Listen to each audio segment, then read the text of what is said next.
कुछ दिन पहले नोएडा में एक बहुत अनफॉर्चुनेट केस हुआ। बोला कि पापा अब ये डूब रहा है, अब बहुत कम उम्मीद है, मैं डूब रहा हूँ। 27 साल का एक इंजीनियर अपने घर जा रहा था। करियर ट्रैक पे था, लाइफ स्टेबल थी, लेकिन रात के अंधेरे और फॉग के चक्कर में गाड़ी कंट्रोल से बाहर हुई, पानी से भरे नाले में जाके गिरी और उसके बाद जो हुआ वो हम सब जानते हैं। गाड़ी गिरने के बाद पानी में लड़का 1 घंटा से 2 घंटे, लगभग 1 घंटा 45 मिनट तक लड़के ने खूब अपने बचाने की गुहार लगाई है कि भाई मुझे बचा लो, किसी भी तरीके से बचा लो। बहुत सारी कंट्रोवर्सीज भी हुई। पुलिस ने क्या किया, एडमिनिस्ट्रेशन ने क्या किया, क्या नहीं किया, कंस्ट्रक्शन साइट का वो गड्ढा क्यों नहीं भरा गया था, कोई वार्निंग बोर्ड क्यों नहीं लगाया गया था, वो लड़का जान बचाने के लिए चिल्लाता रहा लेकिन रेस्क्यू टीम टाइम पर क्यों नहीं आई, और जो वहां थे उन्होंने उसको क्यों नहीं बचाया। उसकी सांस टूट रही है, उसका दम घुट रहा है। असल में ये दम नोएडा अथॉरिटी शासन प्रशासन का घुटा है। और भी बहुत से सवाल उठे, लेकिन बहुत से सवालों के जवाब कभी मिल नहीं पाएंगे। और उससे भी ज्यादा अनफॉर्चुनेट बात यह है कि ये हम सब में से किसी के साथ भी हो सकता है, क्योंकि इंडिया में हर साल लगभग 1.5 लाख लोग रोड एक्सीडेंट्स में जान गंवा देते हैं, और तो और 4.5 लाख से ज्यादा लोग सीरियस रोड एक्सीडेंट इंजरीज के साथ हॉस्पिटल्स पहुंच जाते हैं। तो कड़वा सच ये है, It's just not the truth.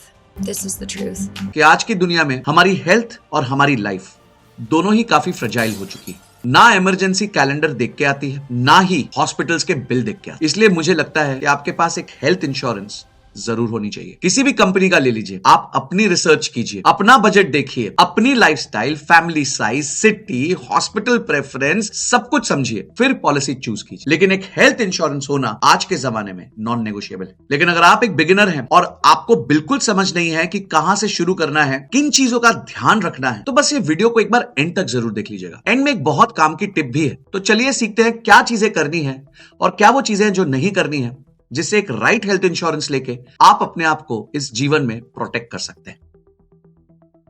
सबसे पहली चीज, को पेमेंट। हेल्थ इंश्योरेंस लेते वक्त सबसे पहला सीन हमेशा सेम होता है। एजेंट टेबल के उस साइड बैठा होता है, हाथ में एक कैलकुलेटर होता है और आपको बोलता है सिर्फ 7,000 रुपए साल का प्रीमियम है। आप मन ही मन सोचते हो ठीक है यार, एक बाहर का डिनर ही तो कम होगा। फिर वो थोड़ा ड्रामेटिक पॉज लेता है और एक चीज बोलता है, अगर आप 20% कोपेमेंट मान लेते हो तो प्रीमियम और कम हो जाएगा। अब आपको लगता है कि आज तो डील जीत ली भाई, 1500 से 2,000 रुपए बच जाएंगे, यानी एक वीकेंड पे स्विगी जोमेटो से खाना घर पे तो मंगा सकता हूं। उस मोमेंट पर लगता है कि इंश्योरेंस स्मार्ट हो गया है, लाइफ सॉर्टेड हो गई। प्रॉब्लम यह है कि इंश्योरेंस शॉपिंग का मजा क्लेम के दिन उतर जाता है। अब रियलिटी चेक समझो। इंडिया के प्राइवेट हॉस्पिटल्स में आज एक नॉर्मल इमरजेंसी एडमिशन का बिल 1.5 लाख से लेकर 3 लाख के बीच होता है। रोड एक्सीडेंट, फ्रैक्चर, अपेंडिक्स या कोई सडन इन्फेक्शन, अब सोचिए यहां पे 20% को पेमेंट का मतलब होता है 30,000 से 60,000 रुपए आपकी जेब से चला जाएगा। कोई नेगोशिएशन नहीं होगी, कोई इमोशनल अपील नहीं होगी, पॉलिसी में लिखा है तो भाई पे करना पड़ेगा। और तब याद आता है कि आपने साल भर का जो 1,800 रुपए बचाया था ना, वो एक दिन में 30,000 बनकर वापस ले लिया गया है। इंश्योरेंस कंपनी गलत नहीं होती इधर, बस आपका ऑप्टिमिज्म थोड़ा ज्यादा हो जाता है। को पेमेंट का यूज केस एक्चुअली बहुत ही लिमिटेड है। जब इंश्योरर फोर्स करे या जब एल्डरली पेरेंट्स के लिए प्रीमियम मैनेजेबल बनाना हो, बाकी सब केसेस में को पेमेंट मतलब रिस्क को अपनी साइड लेना भाई, और इंश्योरेंस का काम ही होता है रिस्क को अपनी साइड से हटा देना। तो बिगिनर्स के लिए सिंपल रूल याद रखना, प्रीमियम कम दिख रहा हो तो पीछे कुछ छुपा होता है, और जब वो छुपी हुई चीज क्लेम के दिन सामने आती है ना, तब रिग्रेट का रिफंड नहीं मिलता दोस्त। इसीलिए पहली स्ट्रैटेजी क्लियर रखो, को पेमेंट को अवॉइड करो जब तक मजबूरी ना हो, और जैसे ही को पेमेंट का इल्यूजन क्लियर होता हो, अगला इल्यूजन सामने आता है रूम रेंट का। अब इस प्रोसेस में अगर आपको रिसर्च और क्लैरिटी चाहिए तो इसके लिए मैंने हेल्प ली है डिट्टो इंश्योरेंस की, जो किसी इंश्योरेंस कंपनी का एजेंट नहीं है। ये एक अनबायस्ड गाइड है जो आपके लिए बेस्ट फिट प्लान्स कंपेयर करके देता है। यहां आपके पूरे डॉक्यूमेंटेशन के प्रोसेस को कैसे करना है, क्या करना है, ditto free of cost handle कर लेता है। और एक बार अगर आपने पॉलिसी ले ली तो ऐसा नहीं है कि डिट्टो का काम खत्म हो गया भाई, बल्कि जब भी आपको पॉलिसी अवेल करना पड़े, पूरा क्लेम सेटलमेंट प्रोसेस जो है वो डिट्टो ही आपके लिए हैंडल करता है। और ये बाकी इंटरमीडियरीज की तरह बार बार कॉल करके आपको परेशान भी नहीं करता। आप अपनी कन्वीनियंस के हिसाब से पॉलिसी ले सकते हैं। इसलिए टेंशन फ्री होके जाइए और एक फ्री कंसल्टेशन कॉल जरूर अवेल करिए। अगर आप चाहें तो डिस्क्रिप्शन में दिए गए लिंक पे क्लिक करके डिट्टो से फ्री कंसल्टेशन ले सकते हैं। और हां, अगर आपको बेटर पॉलिसी चूज करनी है, डिट्टो की वेबसाइट भी बहुत जबरदस्त है। यहां आप इन डेप्थ आर्टिकल्स और गाइड्स भी पढ़ सकते हैं जो आपको इंश्योरेंस फ्रॉड्स और गलतियों से बचने में मदद करेंगे। मैं भी जब रिसर्च करता हूं तो इनकी वेबसाइट को यूज कर लेता हूं। अब आते हैं दूसरी चीज जिस पे मैंने बात की थी, वो था room rent limit. Room rent का कॉन्सेप्ट सुनते ही दिमाग में एक सिंपल पिक्चर आ जाती है, बेड, एसी, टीवी, थोड़ा सा कंफर्ट। आप पॉलिसी डॉक्यूमेंट खोलते हो और लिखा होता है room rent capped at 1% of sum insured. आप तुरंत मैथ कर लेते हो, 5 लाख का कवर है तो 5,000 रुपए पर डे का रूम रेंट कैप। आप सोचते हो ठीक तो है यार, इतना तो मैनेज हो ही जाएगा, वैसे भी हॉस्पिटल जा रहे हैं, कौन सा होटल जाके वेकेशन मनाने जा रहे हैं भाई, थोड़ा कॉम्प्रोमाइज चल जाता है। यहीं पर सबसे बड़ी मिसअंडरस्टैंडिंग होती है, क्योंकि रूम रेंट सिर्फ एक बेड का चार्ज नहीं होता, वो पूरे हॉस्पिटल बिल का बेस होता है। प्राइवेट हॉस्पिटल्स में एक बेसिक सिंगल एसी रूम आज इजीली 8,000 से 12,000 रुपए पर डे का होता है। अब आप सोचते हो चलो 2 दिन ही तो रहना है, एक्स्ट्रा 5,000 पर डे दे देंगे यार, लेकिन इंश्योरेंस कंपनी का कैलकुलेशन काफी डिफरेंट होता है। उसे आज समझ लो, उनके लिए रूम कैटेगरी एक बेंचमार्क होती है। अगर आपने अलाउड रूम से महंगा रूम लिया है तो सिर्फ रूम रेंट ही नहीं बल्कि doctor fees, surgeon fees, OT charges, nursing charges, diagnostics सब प्रोपोर्शनेटली रिड्यूस हो जाते हैं। मतलब अगर अलाउड रूम 5,000 का है और आपने 10,000 का रूम ले लिया तो इंश्योरर आधा बिल कवर ही नहीं करेगा। सर्जन का बिल 50,000 है तो 25,000 मिलेगा, ओटी के चार्जेस 40,000 है तो 20,000 मिलेगा। आप कंफ्यूज होते हो, गुस्सा होते हो, पर पॉलिसी डॉक्यूमेंट सब जस्टिफाई कर देता है भाई। रूम रेंट लिमिट एक साइलेंट बजट किलर है। क्लेम के वक्त लगता है कि इंश्योरेंस कंपनी हमारे साथ चीटिंग कर रही है, पर असल में वो बस कॉन्ट्रैक्ट को फॉलो कर रही होती है जिसे आप कभी पढ़ते भी नहीं। बिगिनर्स के लिए रूल बड़ा सिंपल रखना है, either choose a policy with no room rent cap या फिर रूम रेंट कैप इतना हाई हो कि आपको कभी कॉम्प्रोमाइज करना ही ना पड़े। क्योंकि जब हेल्थ का मैटर होता है ना, तो आप रूम कैटेगरी के बारे में रैशनल डिसीजंस नहीं लेते। कंफर्ट, प्राइवेसी और डॉक्टर की अवेलेबिलिटी ज्यादा इंपॉर्टेंट हो जाती है, और जब डिसीजन इमोशनल हो जाता है, पॉलिसी टेक्निकल बन जाती है। इसी गैप में मैक्सिमम लोगों का पैसा हाथ से फिसल जाता है, और जैसे ही रूम रेंट का ट्रैप क्लियर होता है, नेक्स्ट लेवल का ट्रैप स्टार्ट हो जाता है, डिजीज वाइज लिमिट्स का। डिजीज वाइज सब लिमिट्स का सीन थोड़ा डेंजरस होता है, क्योंकि ये बिल्कुल हिडन लेयर में छुपा होता है। एजेंट बोलता है सर 10 लाख का कवर है, प्रीमियम सिर्फ 6,000 रुपए है। आप खुद को लकी समझने लग जाते हो। आप कंपेयर करते हो, बाकी लोग 10 लाख के लिए 12 से 15,000 रुपए दे रहे हैं और यहां आधे में काम हो रहा है। आप सोचते हो इंश्योरेंस कंपनी का मार्जिन कम होगा भाई, या शायद कोई फेस्टिव ऑफर चल रहा होगा। सच ये होता है कि कंपनी ने कवर को डिजीज के टुकड़ों में बांट दिया होता है। इंडिया में सबसे ज्यादा claims cardiac issues, orthopaedic surgery, spine problems और एब्डोमिनल सर्जरीज के होते हैं। इसीलिए काफी पॉलिसीज लिखती हैं कार्डियक के लिए मैक्सिमम 2.5 लाख, नी रिप्लेसमेंट के लिए मैक्सिमम 2.75 लाख, स्पाइन सर्जरी के लिए मैक्सिमम 2 लाख। अब इमेजिन कीजिए आपके हॉस्पिटल का बिल आता है 4.5 लाख रुपए और इंश्योरर बोलता है हम इसमें से सिर्फ 2 लाख रुपए देंगे। आप बोलते हो लेकिन मेरा कवर तो भाई 10 लाख रुपए का था। वो बोलते हैं बात तो सही है, पर इस डिजीज के लिए सब लिमिट था भाई। उस मोमेंट पे 10 लाख आपके लिए एक मार्केटिंग बैनर बन जाता है और वो एक्चुअल प्रोटेक्शन नहीं देता। अब बिगिनर्स के लिए यह समझना बहुत जरूरी है कि इंश्योरेंस का काम सिर्फ बिग नंबर दिखाना नहीं होता है, बल्कि वर्स्ट केस को हैंडल करना होता है। डिजीज वाइज सब लिमिट्स का मतलब होता है कि कंपनी ऑलरेडी अज्यूम कर रही है कि आप किस चीज के लिए क्लेम करोगे और उसने पहले से ही उस पर सीलिंग लगा दी है। अगर आप जेन्युइनली सेफ्टी चाहते हो ना, तो ऐसी पॉलिसी लो जिसपे नो डिजीज वाइज कैप्स हो। भाई ज्यादा से ज्यादा क्या होगा, थोड़ा प्रीमियम ज्यादा हो जाएगा, पर जब लाइफ अनप्रेडिक्टेबल हो जाती है ना, तो प्रोटेक्शन को प्रेडिक्टेबल रखना ही हमारे लिए स्मार्ट मूव होता है।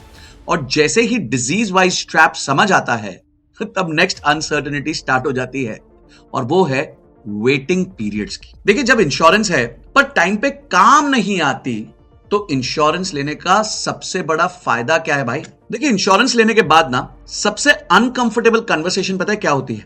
मेडिकल हिस्ट्री वाली। आपको शुगर है, बीपी है, थायराइड है, कोलेस्ट्रॉल बॉर्डर लाइन पे आ चुका है, आप ऑनेस्टली सब डिस्क्लोज कर देते हो क्योंकि आजकल लोग अवेयर है। फिर इंश्योरर बोलता है कोई प्रॉब्लम नहीं है सर, बस इस कंडीशन से रिलेटेड क्लेम पे 2 से 3 साल का वेटिंग पीरियड हो। आप सोचते हो ठीक है भाई, मैं वैसे भी ठीक सा फील कर रहा हूं तो 2-3 साल वेट कर लूंगा।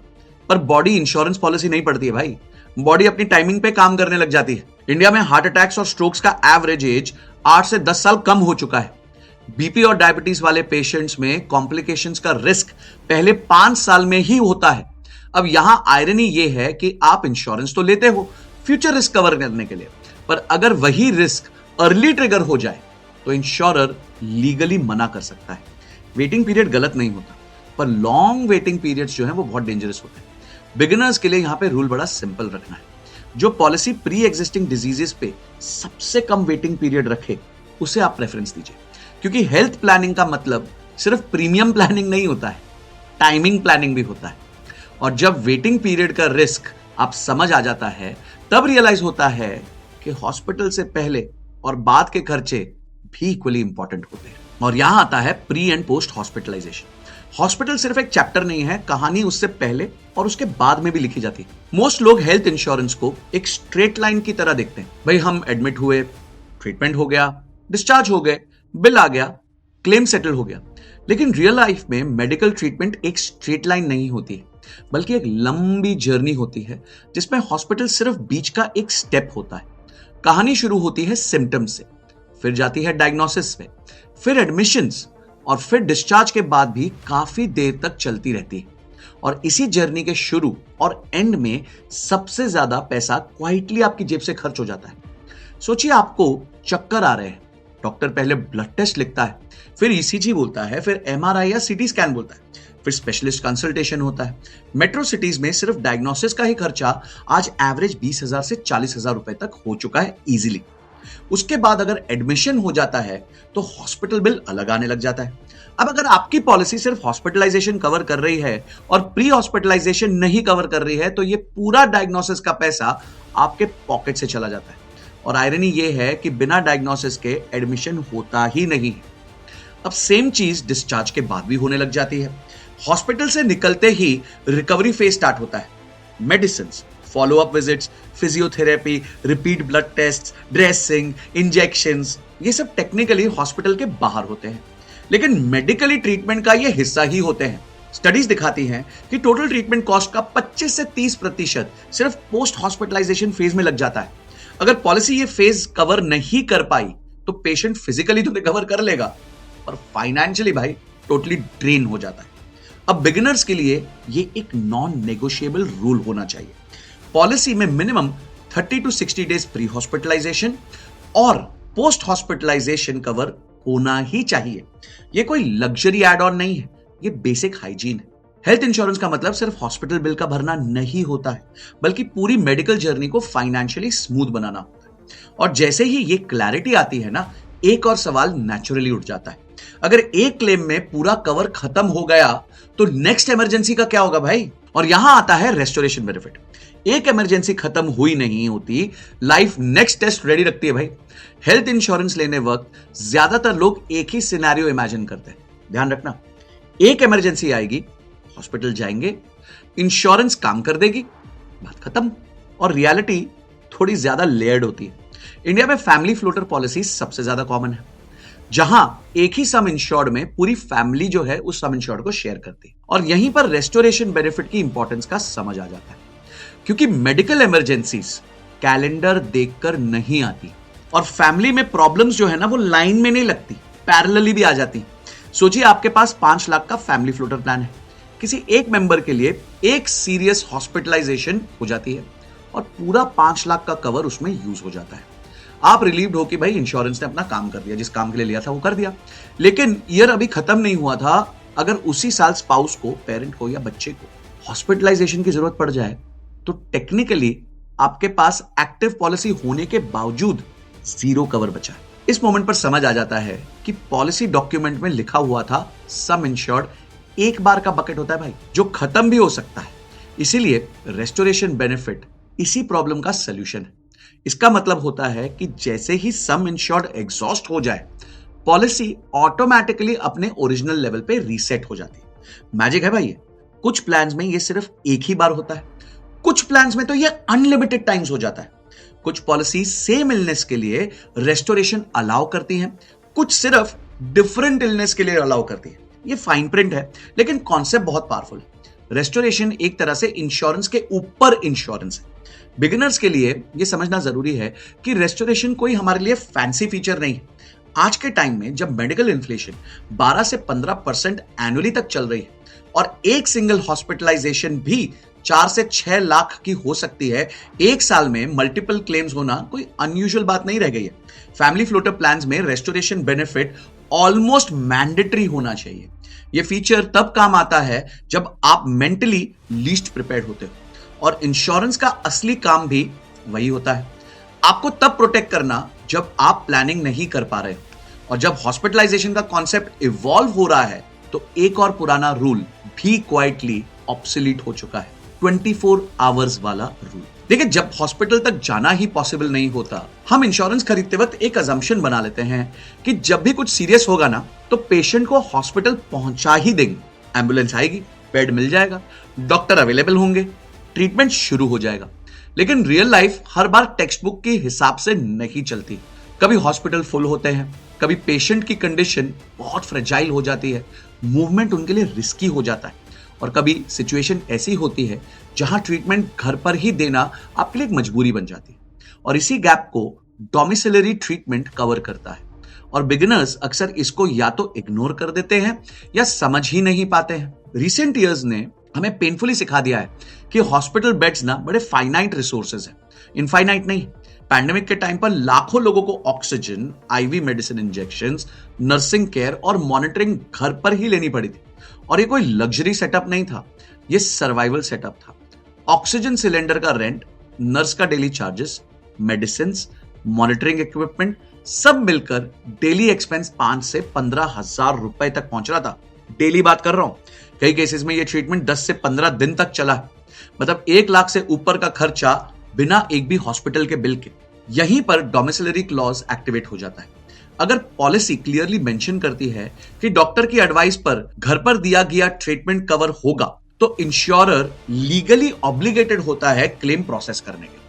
अगर ये क्लॉज मिसिंग है ना, या लूजली वर्डेड है, तो कंपनी इजीली बोल सकती है भाई हॉस्पिटलाइजेशन थोड़ी हुआ था तो कवरेज नहीं मिलेगी। अब बिगिनर्स को ये डिफरेंस पॉलिसी लेने के टाइम नहीं दिखता है, लेकिन क्लेम के टाइम ये एक मेक और ब्रेक फैक्टर बन जाता है। इसका मतलब ये नहीं है कि हर पॉलिसी में डोमिसिलरी कवरेज जो है ढूंढना लाइफ और डेथ डिसीजन है। ये एक गुड टू हैव फीचर है, not a must to have feature for everyone. लेकिन जब आप फैमिली फ्लोटर पॉलिसी ले रहे हो, पेरेंट्स या सीनियर मेंबर्स कवर कर रहे हो, या ऐसी सिटी में रहते हो जहां पे हॉस्पिटल इंफ्रास्ट्रक्चर स्ट्रेस में रहता है, कम हॉस्पिटल्स हैं, तब ये फीचर क्वाइटली बहुत पावरफुल बन जाता है। देखिए गाइस, इंश्योरेंस का असली काम सिर्फ बिल्स पे करना नहीं होता, बल्कि वर्स्ट के सिनेरियोज में आपके लिए ऑप्शंस क्रिएट करना होता है। और जब हॉस्पिटल ऑप्शन अवेलेबल ही ना हो, तब डोमिसिलरी ट्रीटमेंट ऑप्शन बनकर आपके लिए आ जाता है। और जब ऑप्शंस बढ़ते हैं तो फाइनेंशियल पैनिक थोड़ा सा कम हो जाता है। और जब हम पैनिक और स्ट्रेस की बात कर रहे हैं तो लॉजिकली नेक्स्ट क्वेश्चन क्या आता है, अगर कुछ साल तक कुछ भी नहीं हुआ तो क्या सिर्फ इंश्योरेंस पैसा ही खा रहा है? यहीं से नेक्स्ट कॉन्सेप्ट शुरू होता है नो क्लेम बोनस का। तो दोस्तों, लास्ट में मैं वही कहना चाहूंगा जो मैं हर बार कहता हूं, insurance is like a parachute. If you don't have it when you need it, you will never need it again. इसलिए आज की वीडियो का कोर मैसेज बहुत क्लियर है। राइट प्लान चूज करना एक इमोशनल डिसीजन नहीं होना चाहिए, डेटा ड्रिवन डिसीजन होना चाहिए। और इसीलिए सही प्लान चूज करना गेसवर्क का गेम नहीं होना चाहिए। डिट्टो इंश्योरेंस आपको transparent, unbiased, commission free comparison देता है, जो सिर्फ डेटा पर बेस्ड होता है, सेल्स पिच पर नहीं होता है। वीडियो डिस्क्रिप्शन में डिट्टो का लिंक दिया गया है। 48 घंटे के अंदर ये आपको कोट्स भेज देते हैं। आप कोट्स कंपेयर कर सकते हैं, डॉक्यूमेंट्स रेडी कर सकते हैं, और 7 दिन में फाइनेंशियल डिसीजन लेकर आपकी पॉलिसी आपके पास आ सकती है।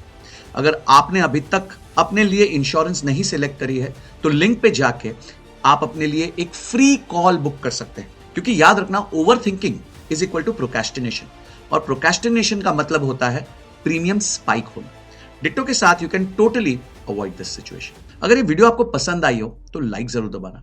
ये वीडियो अपने सारे दोस्तों को शेयर कर देना जो अभी भी हेल्थ इंश्योरेंस नहीं लेते और उनको लगता है कि हेल्थ इंश्योरेंस लाइफ के लिए एक बहुत बड़ा खर्चा है। लाइफ का सबसे बड़ा निवेश जो है वो आपके लिए हेल्थ इंश्योरेंस हो। और क्या बातें आपको इंश्योरेंस में समझनी है और कौन से मुद्दे समझना चाहते हैं मुझे कमेंट सेक्शन में जरूर बताइएगा। मैं कोशिश करूंगा इन पे डिटेल्ड वीडियो जरूर बनाऊं। This is Sanjay Kathuria signing off till the next video. जय हिंद, जय भारत।